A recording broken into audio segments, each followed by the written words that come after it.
If you're around my age, the answer is pizza. If you're younger, the answer is probably chicken tenders.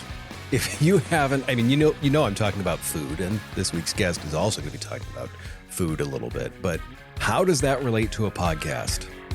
Stay tuned.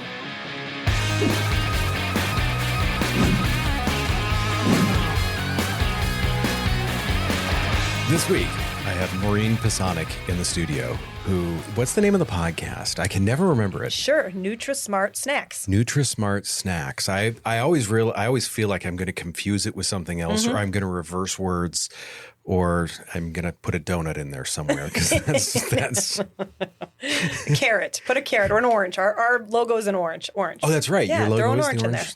there. Yeah. I'll do orange slices and then smile with it still in my face. Thank you for coming in today. I really appreciate it.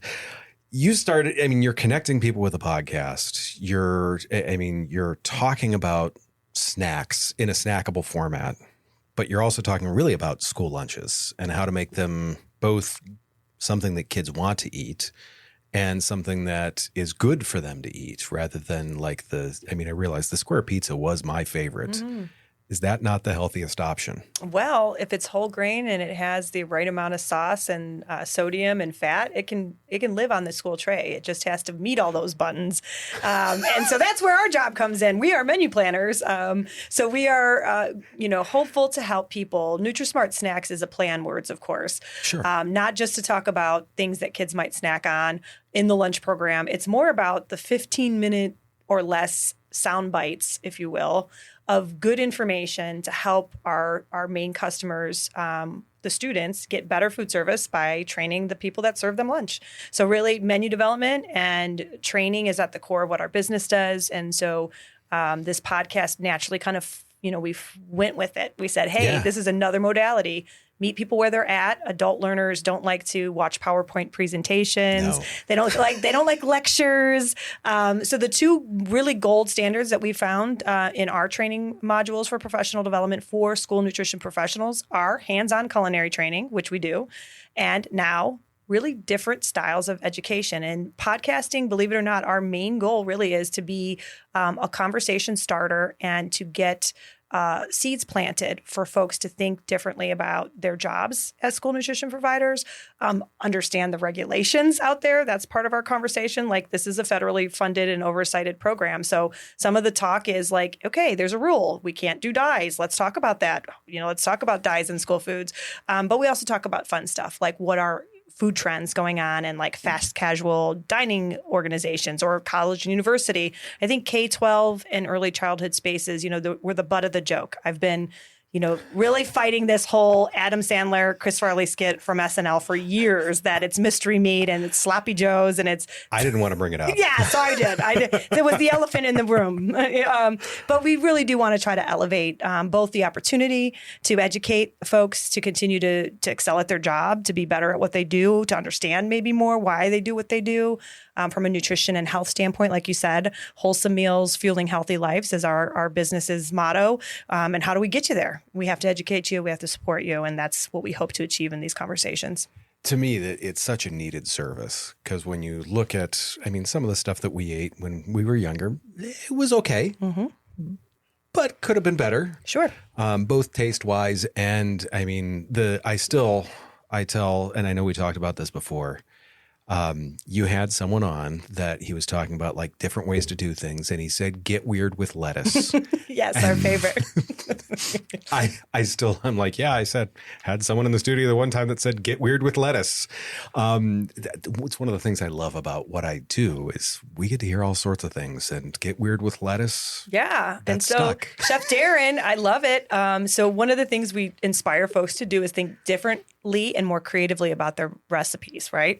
And so how do we get kids to like, green things on their plate? It's not by, keeping it boring. We got to get crazy with it. So let's get weird with it. And so his whole focus was taking lettuce and transforming it into different entree salads using current global on-trend flavors. So using the processes of commodity purchasing and other purchasing, but spicing it up. So, we've done things like gochujang chicken salad, and we've done wild, knockoff versions of salads that you might see in other fast casual dinings that fit the need for schools, which, again, there are regulations on how much fat and sodium. So we have to be able to do things that are exciting, that entice our customer, the students, to eat lunch with us.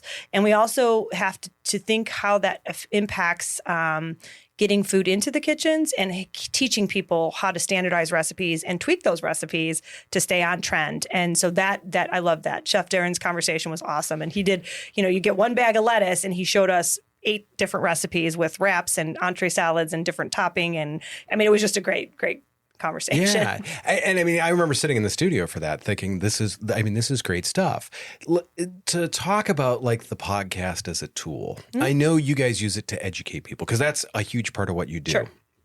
The reach with it. Have you found like you're getting people say, I heard this on the podcast, or I heard you talk with so-and-so and it encouraged us to talk to them. Have you gotten any of that feedback from the podcast? You know what I love about the podcast? The first thing I will say is it elevates an unspoken voice. So when we have people like a food service director come on and say, hey, tell us what you're doing. You won the mystery chef and you put this, how did you inspire your staff? And so we take somebody that generally is a quiet, behind the scenes, Oz behind the curtains. We know hungry kids can't learn, but nobody really gives a lot of props to that director or those food service staff making lunch and breakfast every day for those students. So this elevates them. And what I love about the reach is you want to know how many people like and share our podcast. It's mostly the families and the people that we elevate, and they're proud of themselves. So number one, I think it's an open door to a place where we can put an unsung hero on a stage and shine a light on them and say, listen. And so, again, I'm not in this business for the brand, or it's a different business. I consider myself, we are an LLC, but for all intents and purposes, the work in public schools and private schools is a labor of love, and it's a labor of public health. So my degree as a dietitian, that's where my heart's in, is like, how do we reach people? How do we elevate people, empower people, make them feel good about the work they do? I will say, you actually gave us a good idea, and we've been really capitalizing on, working smarter, not harder is one of our overarching themes. And it's when you do a podcast, how do you turn that into a blog? And how do you turn that into sound bites and a couple social media posts that really kind of establish you as a content expert? And so when people hire us as a consultant, they want help because they need to know X, Y, and Z about how to administrate a federally funded program, or they want a cycle menu, or they want recipe and development and training. But why would they hire anybody? There's lots of people out there that do it. They want to know that they've got somebody that has a good track record. They're authentic. I believe there's a voice, a humble voice that helps work alongside you. And so I think the podcast, if I look at it from that marketing funnel, it does spit out a nice blog, and it does give us some social posts, and it hopefully shares that, Pisanick is here to be that extra set of hours of the day you need, or eyes on your program. And what a consultant really is for is to help you solve your problems. And so that's what I hope the marketing angle of this podcast does as well. Sure. I'm going to take a half step back on something you said there. The establishing expertise, the fact that they've seen you, they get to know you. No one is going to call you thinking, I don't know if she's going to have enough energy.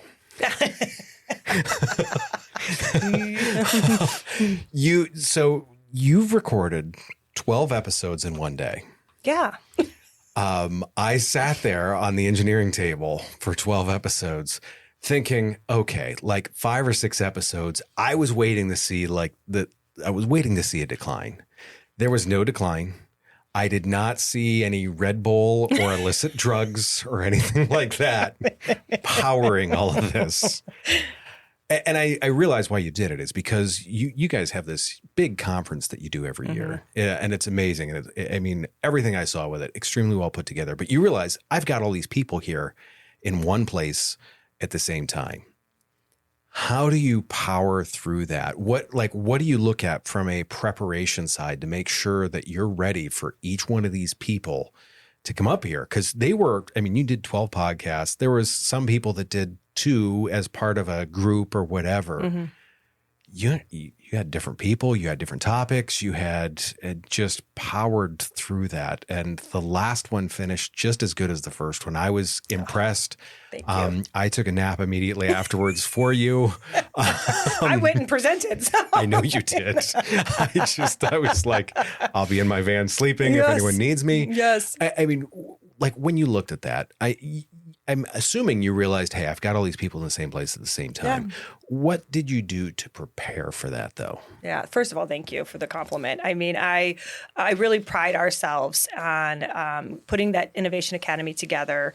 And you hit the nail on the head. I mean, it was one of those things like, gosh, I have people coming in from national logistical partners like Gordon Food Service. I have all of these food manufacturers and brokers. I have school staff. I have directors. I have state agency people. Wow. What can I do with this? And so knowing the podcast space at Tri-C Corporate College is so well set up. And we had done like a little trial the spring before. So we did 4 episodes. My thought was, I can do it, So I got up thinking we had this period of time during the day. We looked at the schedule. We set the people appropriately because some of those people were presenting and on the show floor as well. So it was like Jenga, if you will, to like right fit the schedule just from a timing standpoint. But I think the main thing that works for me is I know what I want to accomplish and I draft it in a podcast script. And it is consistent. So you laugh, but I had my 3 questions. So I look at 15 minutes. You don't want to really go crazy, and I think about who's the person I'm talking to, and what are the best 3 things that are pertinent right now that I think folks. What is the hot trending items that they need to know? So one good example this last time is in our business. There's several different laws. Buy American is one. So only 10% of the food that folks buy in schools to serve to students can be non-domestic, and they have to track that. Wow. So it's a big undertaking, and it's new. And then the other is, obviously, many states are taking on laws and legislations relative to clean label legislation, no dyes, no this. So I said, okay, how am I going to get 15 minutes of 3 really good questions to link Gordon Food Service and our schools, who is who they purchase their food from, and really lay out a 1, 2, 3 punch strategy of don't get overwhelmed. We'll help you figure out this and tease them enough because, again, this is a podcast to educate, give them where to go. But when they get overwhelmed, guess who they come back to? Because I'm a consultant. Sure. They help me. I help them understand this might be something you want to ask us to help you with because we can. So it's, again, to be that extra set of eyes and arms of the day. So that script is thought out, it's drawn up, and it's shared prior to the podcast event with the attendees. So they get a little bit of a glance. They get to ask me questions before. So, but I don't read from a script. So I don't sit there and read the words. So I don't know what it is in me that, first of all, there's passion, right? I'm passionate about 100%. The work I do. So I think I found the right position in life this was my calling. So let's just give God a little grace for the love and, the energy he pours into me. But I will say the other piece to it is being organized. Sure. So I set up the time strategy. I set up the question strategy. I communicate with whom I'm interviewing. And then I ask questions ahead of that, because I think what I would imagine what normally happens at maybe perhaps other podcasts is you have a little pre-discussion, you work out some of those kinks, and then you go right into the recording. I try to take a little bit of an efficiency by using that Google Doc system where it's like they can edit it, I can edit it, we can look at each other. And by the way, I get no money from Google or any of these other companies I'm talking about. I'm not sponsored. This is not a sponsored podcast. But, I think a little bit of proactive work does a wonder to kind of keep that flow going through the day. And I like the people I invite to talk to on my podcast. I'm excited about what they can do to help the schools we serve. And so I think that's where you see that even that last conversation I had, I was like, okay, I'm excited that this is going to be a solution for my school and this is going to be a solution for me. So I think that I mean, if I was talking about something I wasn't passionate about or didn't excite me or solve somebody's problem, it probably wouldn't be what you saw that day. Yeah, no, it's seriously, I was watching and I'm like, okay, where's the added cup of coffee? Where's the Red Bull? Where's the... No, I would have to go to the bathroom then. Right. No, so there were no bathroom breaks. You didn't get up. You didn't anything. And I'm like, I'm back there kind of dancing behind the table. Like the last person that it was in, I was like, I am sprinting for the restaurant. Yeah, no, I was like, that was absolutely brutal. Yeah. But extremely well done. And it's, to me, we always talk about prep. Mm-hmm. And it is that prep that makes the difference in how a podcast turns out. If you go in with hey, here's the message we're trying to convey, you're going to come out with probably that message. If you go in just, whatever happens, happens. Yeah.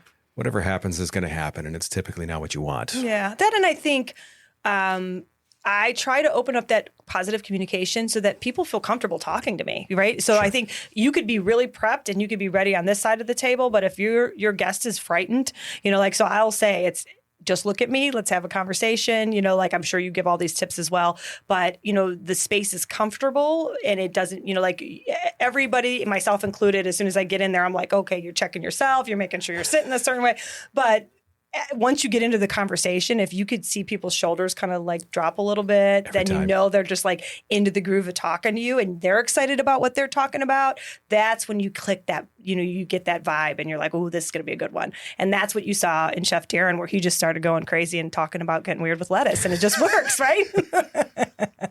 When you talked a little bit earlier about repurposing for like blogs mm-hmm. and like the social media clips and stuff like that. As a content creation tool, has the podcast really changed how you guys have been available for people? Is that the right way to ask that of you, or like your visibility to people? Gotcha. So you are talking to the wrong Pisanick, my business partner. You can interview him next. So this might be one of the reasons I keep my energy about it. Is like I know what my intention is. I stay true to my mission, and I do what I do. Sure. And I don't worry so much about how many followers, how many likes, how many shares. I worry about getting quality content out. And even if my message gets, falls on a portion of our viewers and they get some kind of pearl of wisdom and it makes their program easier, I'm good with that, right? Yep. So that's my my litmus is like, if I went in, left it all out on the field, so to speak, and I can walk out of there and say, yeah, somebody's going to hear this and it's going to do good things for them, then I feel like that's my measure of success. And I know that's odd because podcasting is an investment, like you pay to use a space, you pay for an engineer. So there might be other strategies in the future. I might look towards a more, approach to like, what is the ROI on getting more followership?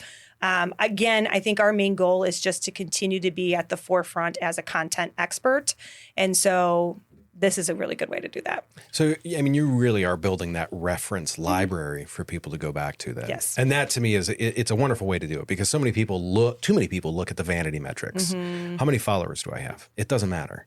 The question that I always ask people is, if I told you there was 10 people in the room next door, would you go talk to them? And everyone inevitably is like, yes, mm-hmm. I sure would. There's 10 people that want to go hear from you. You go talk to them and they're like, yeah. And I'm like, why are you upset about 10 downloads then? Yeah. Those 10 people wanted to hear from you. Yep. Yeah. Go talk to them. I love that you call it vanity metrics. I'm sure that's an industry term that I just was unaware of. But I think humility, being humble, and not being vain about a podcast is probably what keeps me wanting to do it. Like, I think it's fun. I think I love the conversations.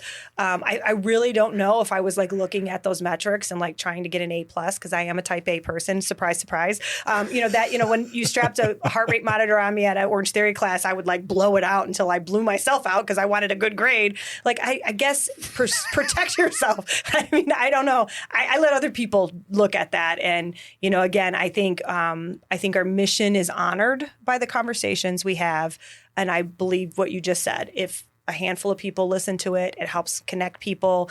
I think what I said about bringing in experts, I'm happy to be a conduit too. I like to be eyes behind the curtains. Sure. Like, let me connect this person with this school district. And even if they don't want to use our consulting services, they've got the right answer.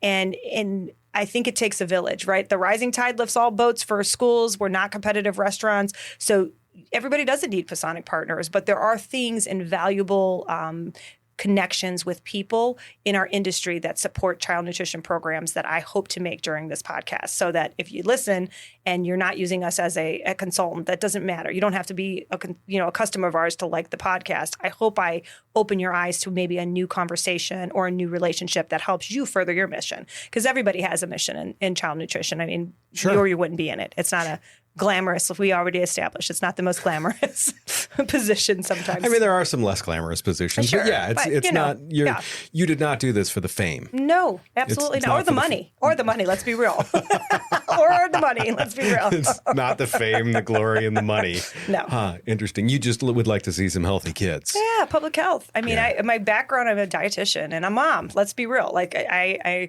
graduated from Case, went to Cleveland Clinic. I worked clinically before I went into school food business. So like my previous life, I was helping kids that were sick.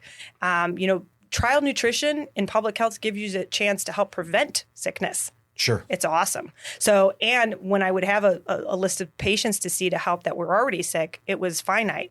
When I get into schools and see enrollment and then another district and more enrollment, it's a ripple effect of the positive information that can be provided to support proactive public health nutrition goals for kids, never to have to worry about being a diabetic or having heart failure or high blood pressure. I mean, it's a real thing. So I think for me, again, it's just, it's been where my passion meets my purpose, We can tell. Thank you. It's not something that you hide well. Yeah. Maybe that's the right way to put it. From the podcast, what's been something that you've learned, and I'm going to ask this kind of as a two-piece, is what's something that you've learned, first off, about your industry that you didn't know? And then the other thing is, what's something that you've learned about podcasting where after 12 episodes, you're like, learned something there? Those are two good questions. Okay, so the first one is, what have I learned? Repeat my question, the podcast. What have you learned from doing podcasting about your industry? Yeah, okay. So first of all, I feel like there's always a change in regulation and oversight of what we do. So there's always something to learn. And so what I loved this last go around is when you invite people to the table that sometimes people, you don't want to hear the auditor or talk about the auditor. A lot of the times, the people that do the group purchasing for this, there's lots of rules and lots of, scary conversations. When you give somebody that is in that seat all the time and maybe has to have those hard negative conversations, a place to talk about the positive side and the proactive ways to be organized for an audit or a purchasing situation, I feel like the last go around, that was my aha moment, is wow, if you ask the right questions, even that dry, sticky old auditor voice that you normally hear, this is how it goes, and this is, we love, we love everyone, but, let's be honest, it's hard to hear people talk about food safety, and it's hard to talk about how to buy food. I mean, those aren't sexy topics. It's not really fun. It's a lot of rules and a lot of, red tape. So how do I position questions that bring out an excitement about that? And that was something I learned about my industry. There's a way to do it. It's a hard nut to crack, but there can be conversations that fuel really good administrative practices that generally are topics that aren't exciting. And how do I get there? And that was an aha moment for me this last go around. That makes sense. And so that really kind of covers both questions in one answer to me, if you think about it, because there's the lesson in podcasting. If you ask the right questions, you can get the answer, and not necessarily the answer you want to hear, but you can get the interesting answer if you ask the right questions. Because yes, we have all heard boring podcasts. Sure. Where it's and the auditor is the one. I've heard some auditing podcasts where I'm like, I'm going to listen to this just to see what it's like. And 10 minutes in, I'm like, do I drive off the road? Right. It's like teaching food safety. How many times can you teach people how to wash their hands and tell them they have to run it under water and count and do all the fun things? It is definitely, for me, that is, how do I engage folks to make their passion come out? Because everybody's got a little bit in them, maybe some more than others. Sure. Sure. Yeah. And I guess the other thing at the end of the day, I did learn, and I will admit, people don't always go at my pace, right? So That's a lesson I learned. I really did, because jokingly, it was like, you're the engineer. I didn't really think about, can he hang this long? Is this, I didn't think about potty breaks for us. I'm sorry. So we survived. I think afterwards it made me think, like, Maureen, you have this focus, you have this passion, you have this energy. And my husband often reminds me, like, everybody doesn't go at your speed. Like you. Sure. So I think I learned something personally about myself that I will take into future recordings. Just that, there's got to be a little grace for the pace. You don't have to, I am very much a type A, get an A+, get it done kind of girl. And I do set really, really high standards of expectation for myself. And that not necessarily is a bad thing, but I would never want to scare anybody away from, being a part of a podcast, because it seems so intense. And I did hear some of my people coming out and saying, it's like a doctor's office. Hi. And they were like saying hi in between, which it kind of was. We were running them like 15, 20 minutes on the hour, after a couple hours. It was kind of comical. But, so for me, I think what I learned personally about my go-to podcast style is to really, take a little breath, maybe pause a little more, give it a little space, and it doesn't have to feel so fever pitched. But I think you still know why I did it, because I had the people in the room. So there's always going to be that, like, oh gosh, I got to do this. 100%. And it was funny when I saw the schedule. I'm like, okay, she does a 15-minute podcast, and these people are 15 minutes apart. I thought, I wonder if she realizes that people don't teleport in and out of the room. Like, you're done, exactly. Poof, gone, and the next people appear. Like the Jetsons. Right. There's some of those things that we didn't account for in there that and that is, but it's 100% your pace with that. Mm-hmm. And I know that it's funny watching the people in there. They were very comfortable with you, and they were comfortable with your pace. But the pace of the day, you could see, like, trying to shuffle people in and out of the room and get them into the room and get them comfortable and everything like that. And you're like, okay, we're ready to go. And I'm like, yep, I hit record. And they're like, what? Where am I? How did I get in here? Yes, there was no magical teleportation going on, but it felt that way. No. I mean, so again, that's something I learned. Like, It does, in order to make your interviewee relationship good, you have to make sure you're not at a fevered pace.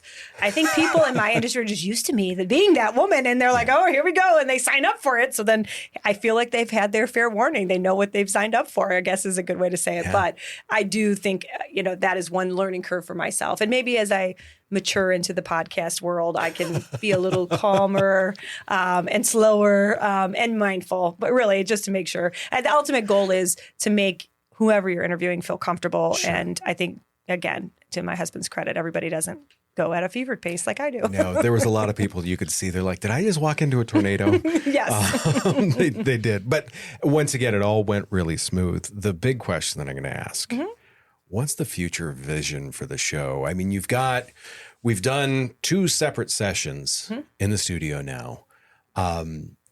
Where do you see, like, the future? What's the next step? Yeah. So for us, my goal to transition into future podcasts are twofold. Number one, I still want to stay on topic with things that affect people in terms of the hot topics and trends. So I would definitely see us inviting folks from the oversight of Department of Education, other entities that help us understand how to navigate the potential changes coming in down the pike in terms of USDA oversight, because that's part of it. So then that goes back to, how do I make those conversations exciting, and what do I prep to make sure that we're getting the highlight reel and doing things to inspire people, not overwhelm people. So that's one side. The other side is, I think our goal really is to menu develop with schools. And our goal is to really help folks think about quality food, defining their role in the clean label process, scratch cooking, speed scratch cooking. And so with that, we have a lot of culinary partners that we're interested in interviewing, both from a manufacturer and broker standpoint that sell to schools, but also, Chef Darren was that good conversation. There are more chefs in our wheelhouse that we'd like to bring in to really make the work of creating meals for schools exciting, and talk about the culinary opportunities that we see schools can begin to implement as they think about high quality menus and different nuances of clean label with still the impact. It's not nutrition unless kids eat it. So it's got to taste well, right? And so the third people... Even as adult, yes, I have to go by that. The third person that I'd like to, the people group, focus group that I'd like to have is maybe some students and say, hey, here's a podcast. We talk about school nutrition. Let's talk about your experiences. And so I think it's always eye-opening when we get the student's voice heard. And so that is a light bulb for some of our school staff and the directors that run the programs when they hear the kids and their kids' perspective. So those are really the 3 buckets of what's next and coming. I'd like to really focus on continued inspiration in the menu side, but really keeping folks up to date and comfortable with the regulation. And then why do we do what we do? It's for the kids. So why not listen to them? I love that. The question that I ask everyone at the end, what is one piece of advice about podcasting that you would give to someone, either they're starting, they could be middle of their journey, wherever, but what's that one piece of podcasting advice that you would tell someone if you could just grab them by the shoulders and shake them? Hire somebody to help you. And I know that sounds like I'm here to push you or anybody that does it. I mean, I'm a dietitian. I know how to cook. I love nutrition. Drive in your own lane. I don't know all about this. I don't know about technology, speakers, and when you think about it, I think there are some simple things you can do. When I first did a podcast way back when, before this NutriSmart, I had a podcast called Morning Meetings with Maureen. You can look it up. There might be some out there floating around. But I had a Yeti mic and I was like, gosh, this is expensive. And so I stopped doing podcasting because I didn't know about studios where you can go and do a podcast. I didn't know about how you could use technology and engineer support and not feel overwhelmed to do the post-production. So when I first got into it years ago, pre-COVID, I stopped doing it because it was going to be an investment that I didn't have expertise in, nor did I have funds for in our business model. So if you are at all worried about the financial investment it takes, which you should, to do a quality podcast, have a setup, there are resources available. And believe you me, when I found that studio at Corporate College, Tri-C, and I got to just show up and sit there, that's why my podcast is back. Because if I had to create my own studio, edit. Yes. I mean, really, that's why you and I are now best friends.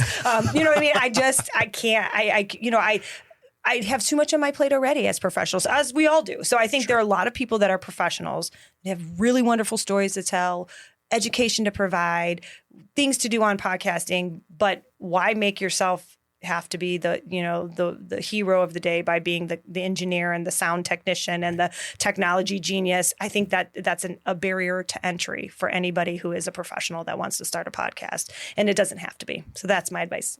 Find a friend. I really like that. I definitely really like that. No, not a paid thing. Definitely no, I'm not paid at all. Thank you for the time today. I really appreciate this. I was so glad that I just had to ask a couple of questions and didn't really have to keep up. Your energy is awesome, and that's one of the things that makes your podcast great. Just that high level of go-get-emness and everything like that. And that's what makes it a joy to be in the studio with you. So Thank you. I appreciate this. For everyone else out there, I got to try and get my thoughts together after all this, and then I will be back in a little bit with the summary.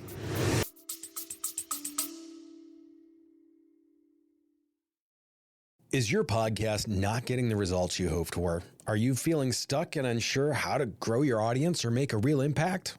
We get it. Podcasting can be a challenge, but with the right strategies, it can be an incredibly powerful tool. That's why we're offering our free no-pitch podcast consultation. We'll spend 30 minutes with you identifying areas for improvement on anything from optimizing your audio or video quality to developing a content strategy that resonates with your customers. If you're ready to unleash your podcast's full potential, visit the link in our show notes to schedule your free consultation. Space is limited, so sign up today so we can help you create a podcast that truly shines.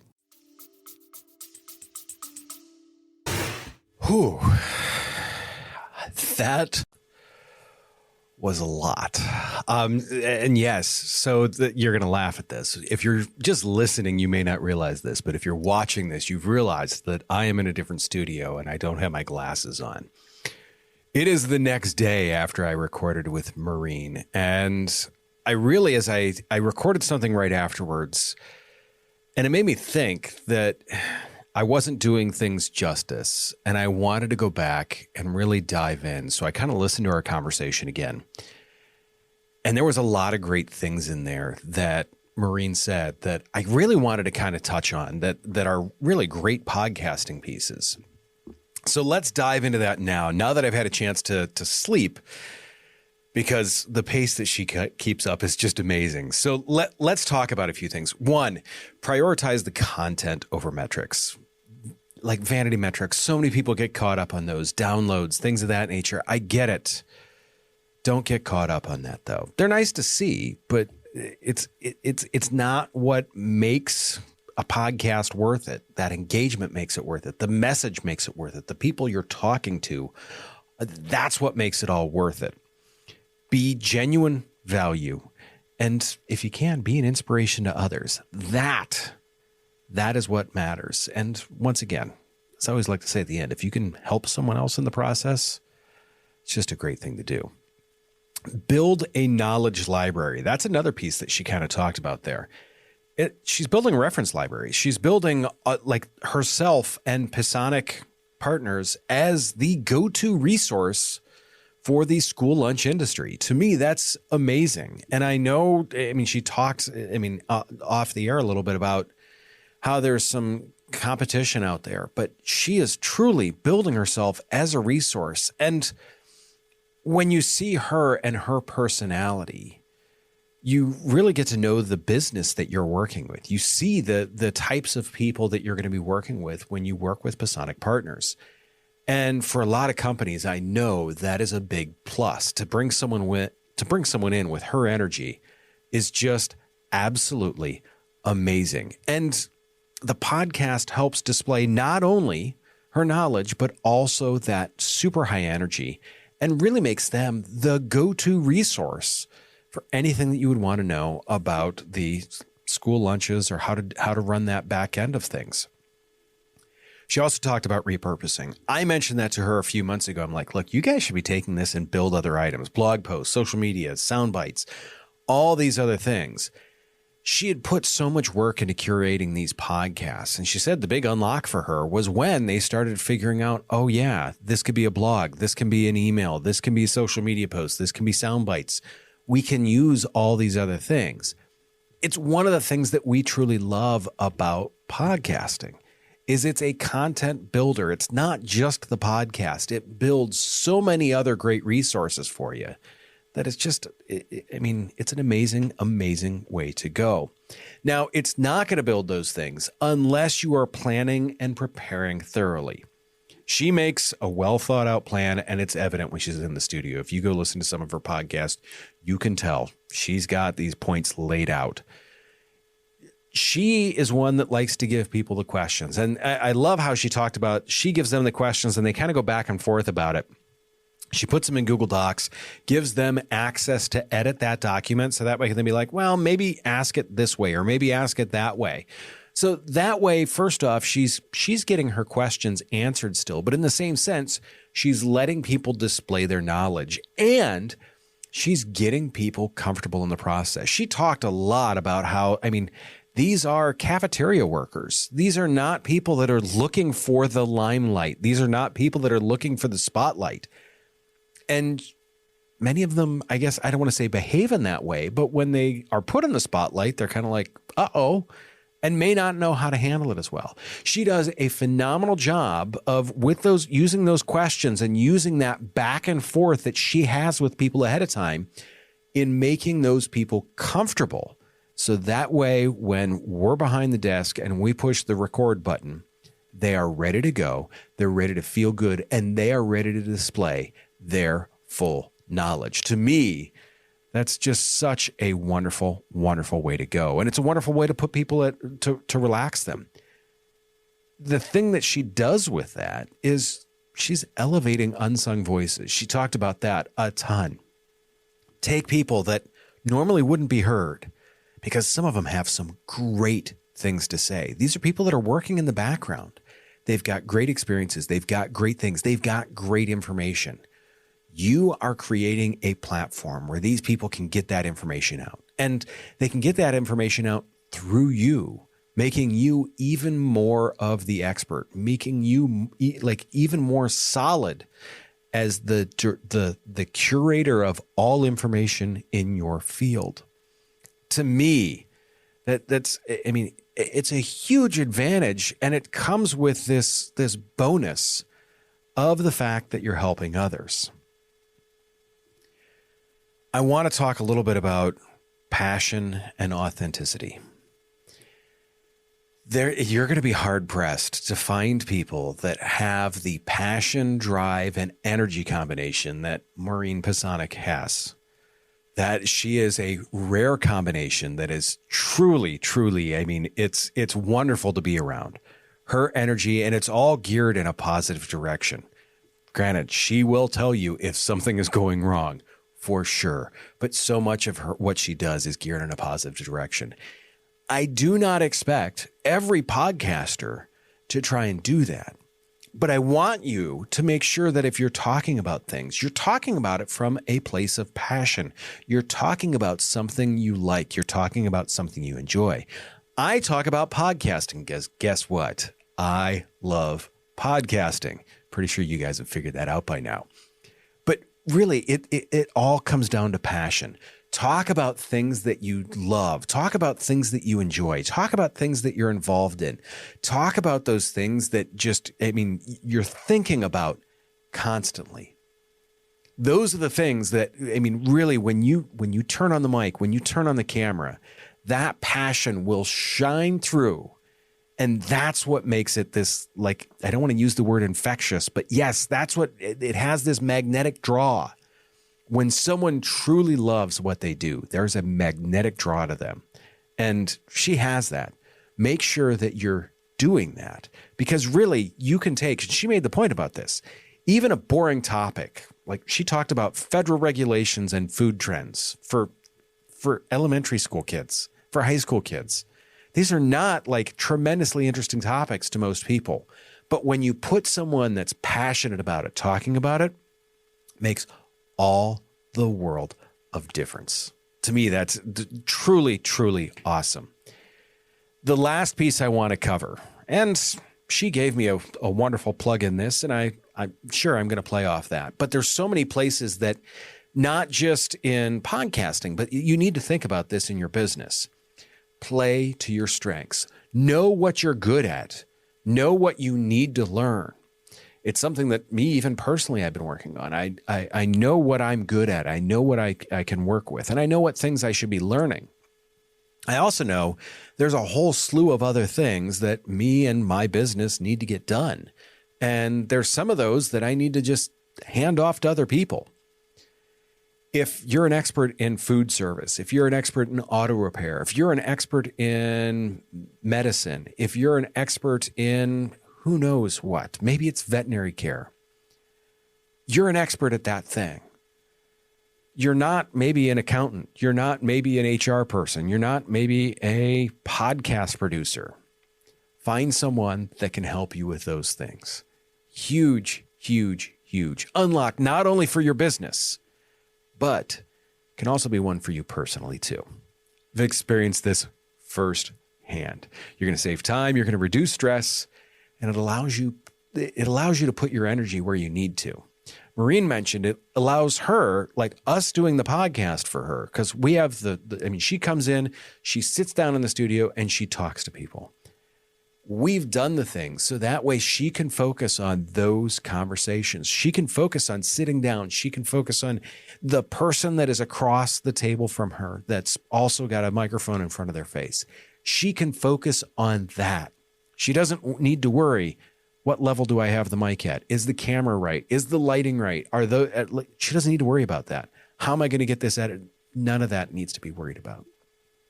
All she needs to worry about is the thing that she's really, really good at. How do I have a great conversation about school nutrition? Obviously, it is working for her. If you would like us to work for you, here's the shameless plug, pedalstomperproductions.com, or wherever you're watching this, leave us a comment, send us a message. Would absolutely love to hear from you. If you're listening to the podcast, do me a favor, hit a review. It goes a long way and helps other podcasters find us too, which we love to talk to podcasters. That being said, you know how I'm going to finish this. Do me a favor, take care of yourself. If you can, take care of someone else too. I will see you very, very soon.